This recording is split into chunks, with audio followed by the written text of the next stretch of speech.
निवासाय नित्याय परमात्मने बलभद्र सुभद्राभ्यां जगन्नाथाय ते नमः जगदानन्दकन्दाय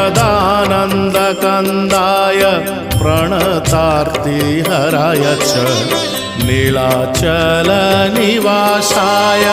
जगन्नाथाय ते नमः जय श्री जगन्नाथ